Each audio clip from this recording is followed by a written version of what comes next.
बहू का लौटा बचपन। रश्मि की सास उससे बहुत काम कराती थी और वो इस बात से बहुत परेशान हो गई थी। एक दिन सास कहती है, बहू, रसोई का काम खत्म हो जाए तो मेरे कमरे में आ जाना, कमरे की सफाई करनी है। ये कहकर सास वहां से चली जाती है। ये सासू माँ भी ना एक के बाद एक काम देती ही जाती है, जैसे कि मैं कोई बोतल से निकली हुई जिन हूँ। रश्मि अपनी सास के कमरे में जाती है और स्टूल पर चढ़कर अलमारी से सामान निकाल रही होती है। अरे बहू, संभाल कर, मेरा सामान तोड़ मत दियो। वाह, इन्हें अपनी बहू की कोई चिंता नहीं है, सामान की पड़ी है कि वो ना टूट जाए। अब तो इनका सामान तोड़ना ही पड़ेगा। रश्मि सामान हाथ में पकड़ लेती है और नाटक करने लगती है। सास ये देखकर घबरा जाती है। अरे बहू, मेरा सामान बचाकर कहीं गिर न जाए। हाँ हाँ मम्मी जी, नहीं गिराऊंगी आपका सामान। रश्मि का सच में बैलेंस बिगड़ जाता है। अरे मेरा तो सच में बैलेंस बिगड़ रहा है। रश्मि स्टूल से नीचे गिर जाती है और उसका सर बेड से लग जाता है। रश्मि के सर में दर्द हो रहा होता है। वो बेहोश नहीं हुई होती है, लेकिन वो आंखें मूंद कर पड़ी रहती है। ये देखकर उसकी सास घबरा जाती है। अरे बहू, ठीक तो है ना? तू बोलती क्यों नहीं बहू? ये अच्छा मौका है, बेहोशी का नाटक कर लेती हूँ, काम से तो बच जाऊंगी। सास रश्मि को बेड पर लेटा देती है और अपने बेटे सूरज और डॉक्टर को फोन करती है। वे दोनों कुछ ही देर में घर आ जाते हैं। सर पर चोट आने की वजह से ये बेहोश हो गई है। मैं कुछ दवाइयाँ लिख कर देता हूँ, ये मंगा लीजिएगा। उफ, वो ठीक हो जाऊंगी तो फिर से काम करना पड़ेगा। क्या करूं? अरे हाँ, ऐसी तरकीब निकाली है जिससे काम भी नहीं करना पड़ेगा और मेरी प्यारी सासू माँ को भी सबक सिखाने का मौका मिल जाएगा। डॉक्टर चले जाते हैं और रश्मि होश में आती है। तब वो बच्ची बनकर याददाश्त खोने का नाटक करने लगती है।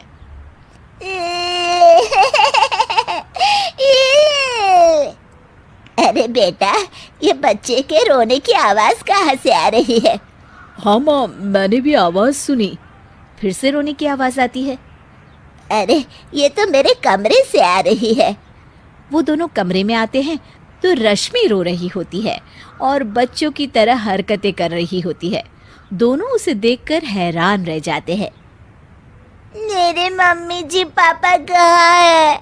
मुझे आइसक्रीम खानी है। अरे सूरज, ये तो बच्चों की तरह बर्ताव कर रही है। हाँ माँ, लगता है चोट लगने से इसके दिमाग पर असर हुआ है। आप लोग कौन है? मुझे मम्मी के पास जाना है। अंकल अंकल, मुझे मम्मी के पास जाना है। अंकल? अरे रश्मि, मैं तुम्हारा पति हूँ, क्या तुम्हें याद नहीं है? पति क्या होता है अंकल? और ये बूढ़ी आंटी कौन है? बूढ़ी आंटी? बूढ़ी किसको बोला? बूढ़ी को बूढ़ी नहीं बोलूंगी तो क्या बोलूंगी? तुझे तो अभी बताती हूँ मैं। बूढ़ी आंटी, गंदी बूढ़ी आंटी, गंदी बूढ़ी आंटी। मैं कल ही डॉक्टर के पास लेकर जाता हूँ रश्मि को। अगले दिन सुबह रश्मि की सास सारा काम खुद करती है और ये देखकर रश्मि को बड़ा मजा आ रहा होता है। अरे वाह, इस नाटक में तो बड़ा ही मजा आ रहा है। चलो थोड़ी और सेवा करवाते हैं सासू माँ से। आंटी, मुझे ना भूख लगी है। अरे इतनी देर से मेरा सर खा रही है, तेरी भूख नहीं मिटी। अब क्या खाना है तुझे? मुझे चॉकलेट शेक पीना है। अरे मुझे नहीं आता चॉकलेट वाकलेट शेक बनाना। मुझे चॉकलेट शेक चाहिए, मुझे चॉकलेट शेक चाहिए। अच्छा, मेरी माँ चुप हो जा, लाती हूँ बनाकर चॉकलेट शेक। रश्मि अपनी सास से खूब काम करा रही होती है और अपने नाटक का जमकर फायदा उठा रही होती है। रश्मि पूरे घर को बार बार गंदा कर देती है और उसकी सास बार बार सफाई कर रही होती है। ए बहू, तुझे समझ में नहीं आ रहा? कितनी बार कहा है कि एक जगह बैठ, अभी एक थप्पड़ लगाऊंगी तुझे। रश्मि रोना शुरू कर देती है।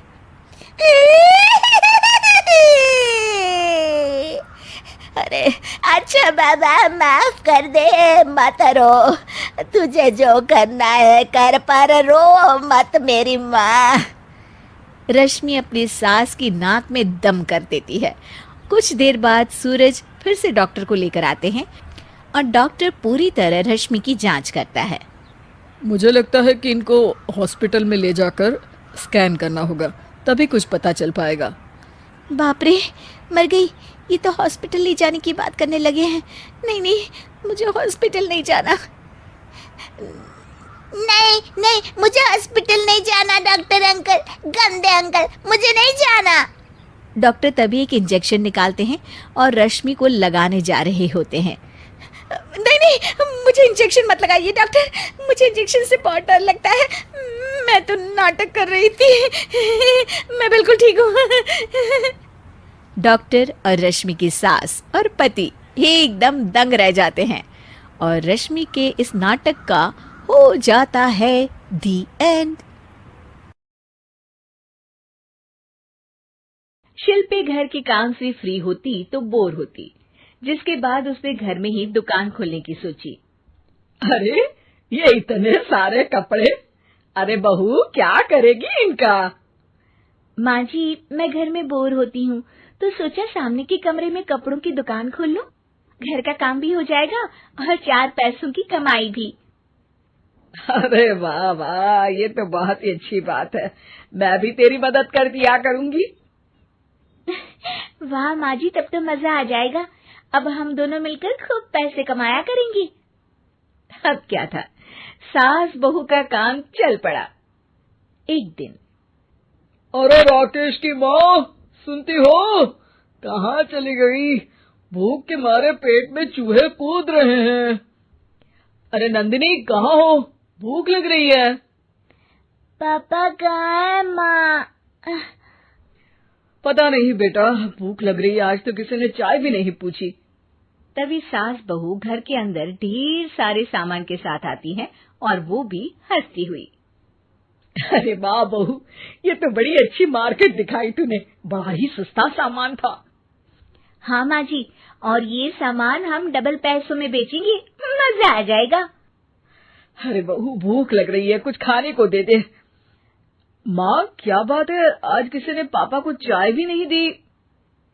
अरे बेटा, अब 40 साल में तेरे पापा ने क्या चाय बनाना भी नहीं सीखा? अरे बेटा रहने दे अब इस बहस को। तुम लोगों ने वैसे बनाया क्या है? बहू परेशान हो जाती है और सास को अकेले में लेकर जाती है। माँ जी, आज तो हम लोगों ने खाना ही नहीं बनाया। अरे बेटा, बाहर के छोले भटूरों से पेट इतना भर गया कि याद ही नहीं रहा कि घर में ये लोग भी हैं खाना खाने के लिए। अब क्या किया जाए? तभी घर में एक महिला आती है। जी, वो सुना है आप लोगों की यहाँ साड़ी बिकती है, जरा दिखाएंगे क्या? हाँ हाँ, क्यों नहीं। माँ जी, आप इन्हें साड़ी दिखाइए, मैं तब तक पिताजी और इनके लिए खाने का इंतजाम करती हूँ।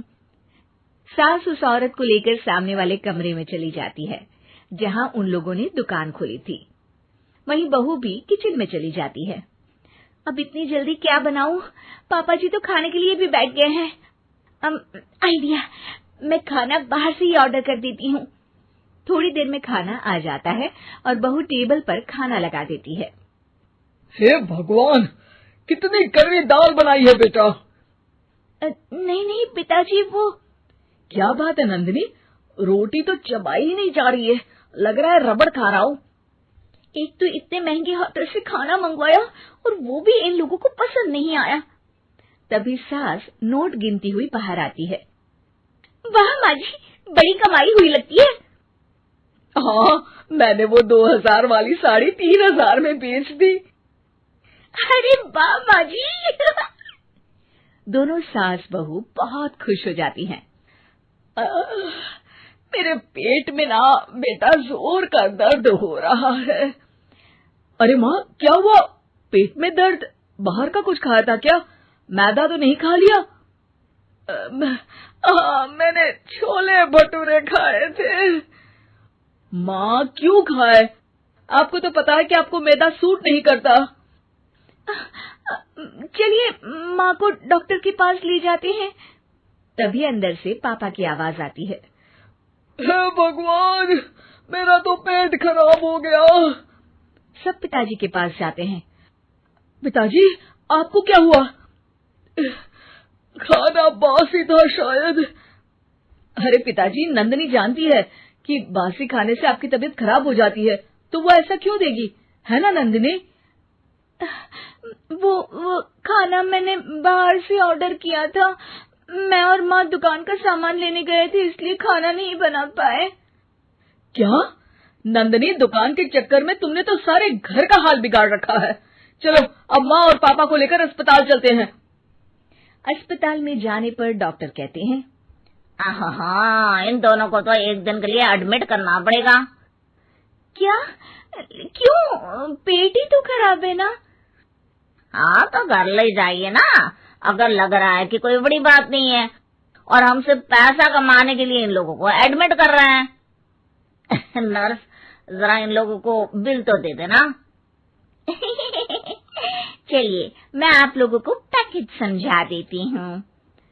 जब बहू के हाथ में बिल आता है, हे भगवान, 60,000 रुपए! इतना तो मैंने कमाया भी ना था। अब समझ गई कि कमाई के चक्कर में घर के लोगों की सेहत के साथ मैं खिलवाड़ कर रही थी।